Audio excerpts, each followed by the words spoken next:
গত ১.৫-২ মাস ধরে আমরা যে ঐক্যমত কমিশনে আলোচনা করছি, নিম্ন কক্ষে পিয়ার নিয়ে গুরুত্বপূর্ণ কোনো আলোচনাই নাই। জাতীয় ঐক্যমত কমিশন এটাকে কোনো এজেন্ডার মধ্যেই তারা আনেন নাই। কথাটা খুব ভালো করে খেয়াল করেন।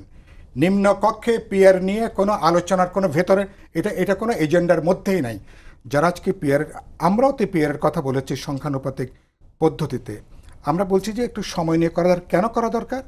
বাংলাদেশের মানুষ এখনো পর্যন্ত মনস্তাত্ত্বিকভাবে, সামাজিকভাবে, রাজনৈতিক চেতনার দিক থেকে এখনো পর্যন্ত ভোটের সংখ্যানুপাতিক হারে বা পিয়ারের তার প্রতিনিধি এখন নির্বাচনের জন্য প্রস্তুত না। আমরা কেবল উচ্চকক্ষের ব্যাপারে আমরা একমত হয়েছি। বিএনপি সেখানে নোট অফ ডিসেন্ট দিয়েছে, সেটাও একটা সিদ্ধান্ত হয়েছে নোট অফ ডিসেন্ট সহ, যে আমরা ভবিষ্যতে এটা উচ্চকক্ষে ১০০ যেটা আমরা ঠিক করেছি সেখানে পিয়ারে সেটা হতে পারে। এবার সমঝোতা সনদে যদি স্বাক্ষর করলে এটা হবে।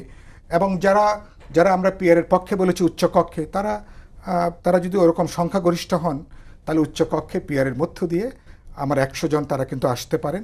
কিন্তু আর বিএনপিও তার অবস্থান যদি পরিবর্তন করেন ভবিষ্যতে, তাহলে সেটা আলাদা বিবেচনার। কিন্তু বিষয়টাকে যেভাবে একটা শর্ত হিসাবে এখন যুক্ত করা হচ্ছে, তাহলে বোঝা গেল ইস্যুটা এটা না, ওই ইস্যুটা অন্য কিছু।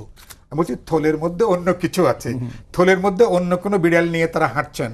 তো মেহরবানি করে এইসব বিড়ালগুলোকে তারা যদি ছেড়ে দেন বা মানুষকে দেখান, তাহলে মানুষ কিন্তু বুঝতে পারবে এটা কোনো দর কষাকষির কৌশল নাকি স্রেফ রাজনৈতিক স্ট্যান্ডবাজি, অথবা রাজনীতিকরা মাঠে যেটা বলেন আসলে অন্তরের কথাটা এটা না।